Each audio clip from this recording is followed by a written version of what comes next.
Good evening, I'm Terry McFadden. As South Bend residents finish up their Memorial Day celebrations, many are looking back on the historic birthday weekend for the city's 150th birthday. News Center 16's Megan Hickey joins us now for a wrap-up of this weekend's events, which included a turnout that beat the estimates. And Megan, just how many folks showed up? Terry, organizers estimate that over 60,000 people made their way through the SB150 campus this weekend. That's more than 20,000 more than projections. And considering just how many elements went into this event, the city says it was a very successful birthday. The River Lights ceremony kicked off the SB150 celebration. The display is also the lasting legacy that this weekend's events will leave behind. You know, this is a permanent gift to the community, and so it'll be neat to see what kind of programming or evolutions come from South Bend River Lights now that those are already turned on. But Saturday had even more in store for SB150 guests. That day alone brought in more than 40,000 people. A Gus Macker tournament hailed to an old pastime. Adventureland provided entertainment for the city's thrill seekers. And the Jefferson Boulevard Bridge sported a tour for the taste buds. The major highlights, though, for me were just seeing the reaction that the crowd had. Oh, wow, we're doing this in South Bend? And a first-timer to South Bend.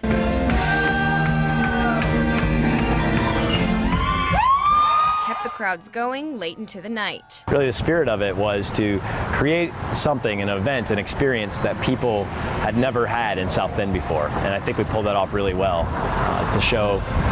to really illustrate to this community that we're coming back. While the Jefferson Bridge is the last bit of evidence left of the colossal Memorial Day weekend, some ideas are brewing about future attractions in South Bend. I think we saw a great reaction to things like the zip line. So maybe we look at something like a permanent zip line in the community.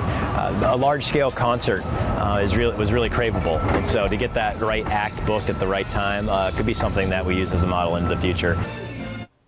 Now, there were a few snafus this weekend. The zipline attraction was mistakenly oversold by several hundred tickets, and riders were offered refunds, commemorative items, and even some Ben Folds tickets in some cases.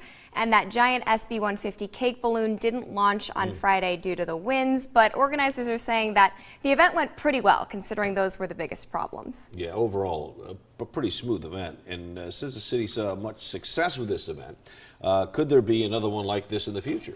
You know, probably not in the near future. The event was largely funded by generous supportive donors, and the city's saying they simply can't ask for those kind of donations year after year, but it's certainly a model for events in the future, even if they're on sort of a smaller scale. Yeah, seems like they knocked it out of the park with this one. Yeah, definitely. All right, Megan, thanks a lot.